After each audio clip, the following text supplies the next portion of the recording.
Well, hello everyone. Welcome to a beautiful sunny day in winter. Gosh, I love these days. So today we're going to be covering the South Node Ketu in the 4th house. And what happens when Ketu comes into your 4th house or is in your 4th house in your birth chart? Well, what is 4th house? 4th house is your mother's nourishment.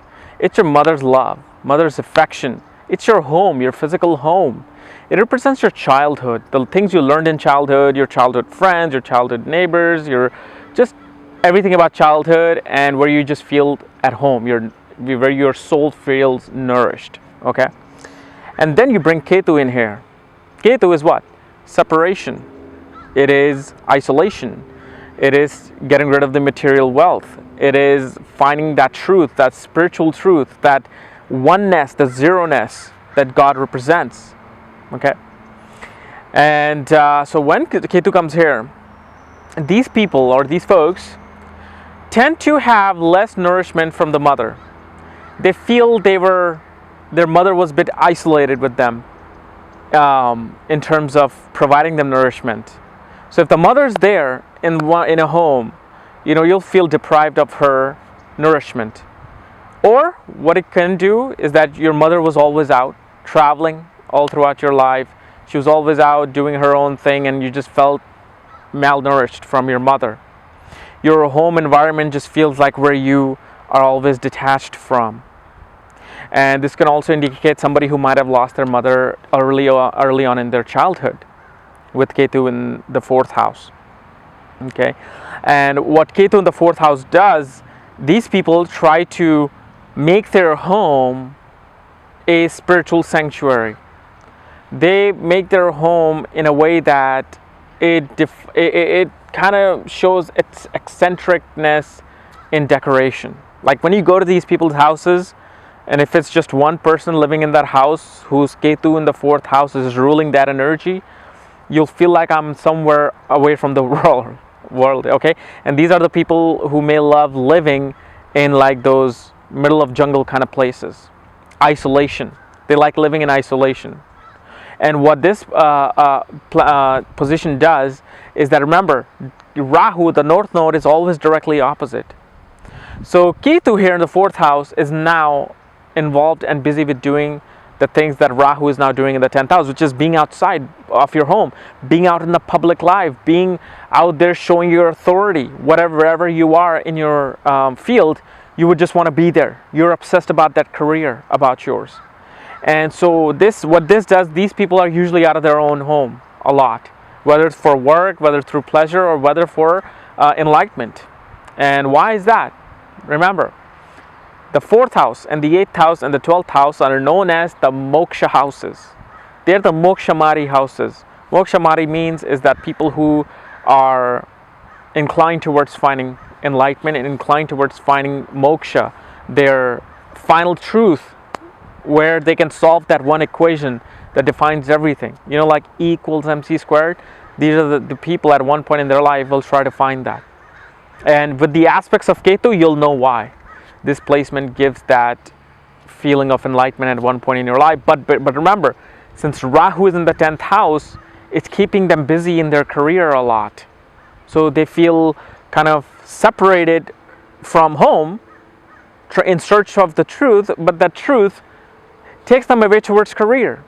But during Ketu's dasha, whenever it is, it'll bring a new sense of horizon on their life. So from the 4th house, Ketu looks at the 8th house of occult science, hidden secrets, hidden things, sudden events, and the 12th house of enlightenment, spirituality, foreign land, isolation, hospital, jails, asylums. So let's discuss what Ketu's aspect does in this house. So when Ketu is looking at your 8th house of occult secrets, occult science, these people are interested in occult science, the secrets of the world, which Ketu's nature is. He wants to find the truth. Now, if that truth leads him to occult world, he will take that. He will go for it, because again, he just wants to find that final placement of its soul. And because 8th house is a house of sudden events, Ketu can separate you suddenly from your homeland and take you into foreign lands. Why? Because 4th house represents your homeland as well. It's not just your home, it's your homeland where you're born. And Ketu separates you from it. So, and while Ketu is looking at the 8th house, suddenly something will happen. Oh my God, I have to go to a foreign land.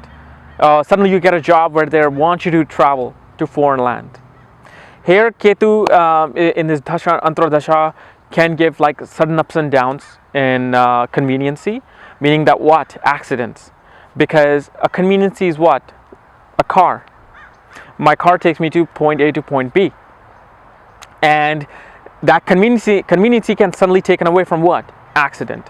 So in Ketu Antradasha, Ketu Mahadasha, or when Ketu is transiting the 4th and 8th house or the 12th house, drive carefully. This is why it's called the light of God. You see the light ahead of you. So now once you know this could happen, you have literally gotten rid of 60% of that chances of being in an accident, because now you're aware of it.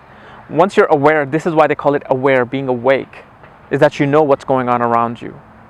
And these people can actually be deprived of their spouse's assets, because again, isolation, separation. So separation of the assets. So here you may be in a situation where your husband and your wife, or the wife or the husband, have their separate accounts, separate assets, yet they live together. Then Ketu looks at the 10th house of career, where Rahu is sitting. So then what Ketu does, he separates himself from home and he goes towards career. But then guess what? They're not satisfied. Ketu's energy is not satisfied with the career. He doesn't want to be involved with people. But because Rahu is there, he's stuck, dealing with people, dealing with career. So it becomes a kind of a confusing situation, especially during Ketu Antradasha, Ketu Mahadasha. These people feel like, okay, what am I doing? They get confused about their career and their life. They're like, okay, I'm in my career, I'm satisfied, but yet at the same time I don't feel satisfied. And then Ketu looks at the 12th house of enlightenment, of foreign lands, isolation, isolated places, ashrams, monasteries, jails, the hospitals. So from this position, Ketu can really at one point strive to find enlightenment and spirituality in their life. And this is a very strong position for foreign lands or being in isolated places. Even though you might be outside your home, you will still end up in isolation at one point in your life. You will love to be in like nature. You would love to be in jungles. You would love to be in ashrams at one point in your life. Now, if there are other planets sitting with Ketu or influencing it, then it might just be like you want to be away from home because you love that professional life. But this is just Ketu. Okay, so these people strive to find that enlightenment. And remember, again, 4th house, 8th house, 12th house, this triangle is of finding moksha. These people get moksha. However, in the 4th house, they must travel. Ketu in the 4th house forces them to travel to find moksha. Sometimes people find enlightenment where they are. But these people have to go somewhere in distance to find moksha. So, in a way, if you want to be in foreign lands, this is a good placement for foreign lands. You can be in foreign lands, especially when Ketu's Antradasha or Mahadasha is going, or when Ketu's transiting from the 4th house, 8th house, or 12th house.